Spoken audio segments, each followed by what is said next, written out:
Para saudara dan saudari yang Tuhan cintai, selamat pagi dan selamat bertemu lagi dalam renungan harian dari Paroki Santo Fransiskus Assisi Apio, edisi hari Sabtu, tanggal 14 Februari 2026. Hari ini Gereja Semesta memperingati peringatan wajib Santo Cyrilius Pertapa dan Methodius Uskup. Mengawali hari yang baru ini, kita hendak mendengar dan merenungkan sabda Tuhan. Marilah sebelum kita mendengar dan merenungkan sabda Tuhan, kita berdoa. Dalam nama Bapa dan Putra dan Roh Kudus. Amin. Allah Bapa yang Maha Rahim, melalui Santo Cyrilius dan Methodius, Engkau menerangi bangsa-bangsa Slavia. Bantulah kami untuk memahami ajaran-Mu, dan sempurnakanlah kami menjadi umat yang sehati dalam iman. Bersabdalah ya Tuhan, kami siap mendengarkan. Terpujilah Engkau Bapa, Putra dan Roh Kudus, kini dan sepanjang segala masa. Amin. Para saudara dan saudari yang Tuhan cintai, sabda Tuhan yang hendak kita dengar dan kita renungkan untuk mengawali hari yang baru ini diambil dari Injil Markus pasal 8 ayat 1 sampai 10. Tuhan bersamamu. Inilah Injil suci menurut Markus. Sekali peristiwa, sejumlah besar orang mengikuti Yesus.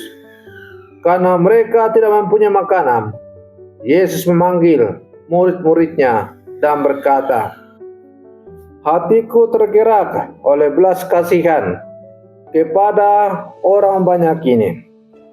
Sudah 3 hari mereka mengikuti aku dan mereka tidak mempunyai makanan. Jika mereka kusuruh pulang ke rumahnya dengan lapar, mereka akan rebah di jalan, sebab ada yang datang dari jauh." Murid-muridnya menjawab, "Bagaimana di tempat yang sunyi ini orang dapat memberi mereka roti sampai kenyang?" Yesus bertanya kepada mereka, "Berapa roti yang ada padamu?" Jawab mereka, 7. Lalu Yesus menyuruh orang banyak itu duduk di tanah. Sesudah itu, Yesus mengambil ke-7 roti itu, mengucap syukur, lalu memecah-mecahkannya dan memberikannya kepada murid-muridnya untuk dibagi-bagikan. Dan mereka memberikannya kepada orang banyak. Mereka mempunyai juga beberapa ikan. Sesudah mengucap berkat atasnya, Yesus menyuruh supaya ikan itu juga dibagi-bagikan, dan mereka makan sampai kenyang. Kemudian orang mengumpulkan potongan-potongan roti yang sisa sebanyak 7 bakul.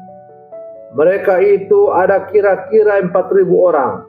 Lalu Yesus menyuruh mereka pulang. Akhirnya Yesus segera naik ke perahu dengan murid-muridnya dan bertolak ke daerah Dalmanuta.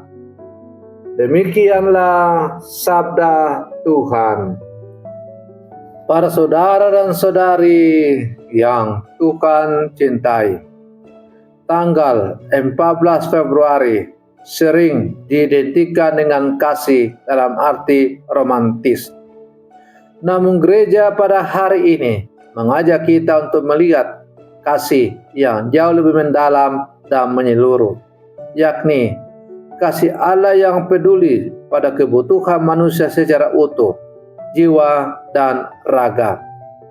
Melalui sabda Tuhan yang kita dengar pada hari ini dan teladan Santo Cyrilius dan Santo Methodius, kita diajak merenungkan kasih yang memberi hidup, menguatkan iman dan melintasi batas-batas budaya. Yesus hari ini menampakkan diri sebagai gembala yang berbelas kasih, sementara dua santo yang kita peringati menjadi saksi kasih Kristus melalui karya pewartaan yang setia dan inkulturatif. Para saudara dan saudari yang Tuhan cintai, melalui sabdanya tadi kita mendengar Yesus yang bersabda, "Hatiku tergerak oleh belas kasihan kepada orang banyak ini." Belas kasih Yesus bukan sekedar rasa iba, melainkan tindakan nyata. Ia tahu orang banyak lapar dan tidak ingin mereka pulang dalam keadaan lemah. Yesus mengajarkan bahwa iman sejati tidak terpisah dari kepedulian sosial. Mungkin Kristus berarti mengikuti Kristus berarti peka terhadap penderitaan sesama. Mereka yang lapar, lelah, tersisih, dan putus harapan. Dalam konteks hidup kita, belas kasih itu terwujud dalam perhatian kecil, berbagi rezeki, dan kehadiran yang menguatkan. Para saudara dan saudari yang Tuhan cintai, para murid hanya memiliki 7 roti. Jumlah itu tampak tidak sebanding dengan kebutuhan 4.000 orang. Namun Yesus meminta mereka membawa apa yang ada. Dari keterbatasan itu, kelimpahan terjadi. Sabda Tuhan hari ini menyadarkan kita bahwa Tuhan tidak menuntut kesempurnaan, melainkan kesediaan. Ketika kita menyerahkan yang sedikit kepada Tuhan, waktu, tenaga, perhatian, iman, Tuhan sanggup mengubahnya menjadi berkat yang banyak untuk banyak orang. Santo Cyrilius dan Santo Methodius dikenal sebagai rasul bagi bangsa-bangsa Slavia. Mereka mewartakan Injil dengan cara yang penuh kasih dan hormat terhadap budaya setempat. Bahkan menciptakan aksara agar sabda Tuhan dapat dipahami oleh umat. Seperti Yesus yang memberi makan orang banyak, kedua santo ini memberi makanan rohani yang sesuai dengan kebutuhan umat. Mereka mengajarkan bahwa kasih Kristus tidak memaksakan, tetapi merangkul, tidak menyeragamkan, tetapi menghidupkan. Para saudara dan saudari yang Tuhan cintai, Yesus tidak hanya memberi makan sekali lalu pergi. Ia membentuk komunitas yang saling peduli. Demikian pula kita dipanggil untuk menjadi gereja yang menghadirkan kasih yang mengenyangkan. Kasih yang membuat orang merasa diterima, diperhatikan, dan dihargai. Di tengah dunia yang sering lapar akan perhatian dan makna, sabda Tuhan hari ini mengajak kita menjadi perpanjangan tangan belas kasih Kristus.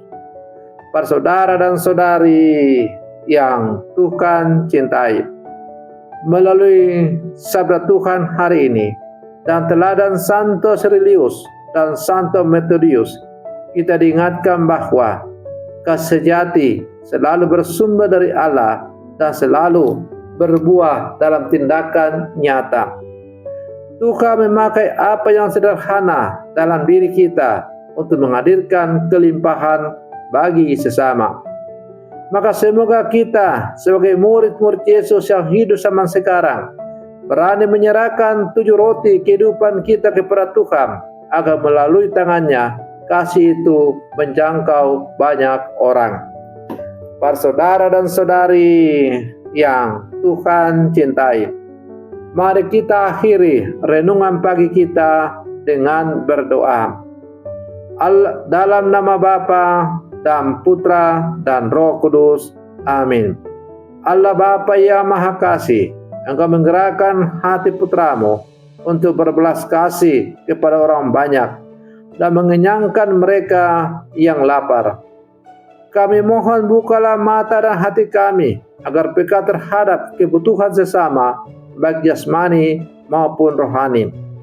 Berkatilah seluruh umat-Mu, keluarga-keluarga, kaum muda, orang sakit, para pelayan gereja, dan mereka yang bergumul dalam kesulitan hidup. Semoga teladan Santo Sirenius dan Santo Methodius meneguhkan kami untuk mewartakan Injil dengan kasih, kebijaksanaan, dan kerendahan hati. Doa ini kami sampaikan kepadamu dengan pengantaran Kristus Tuhan kami. Amin. Dalam nama Bapa dan Putra dan Roh Kudus. Amin. Para saudara dan saudariku yang terkasih, selamat pagi. Tuhan memberkati kita semua.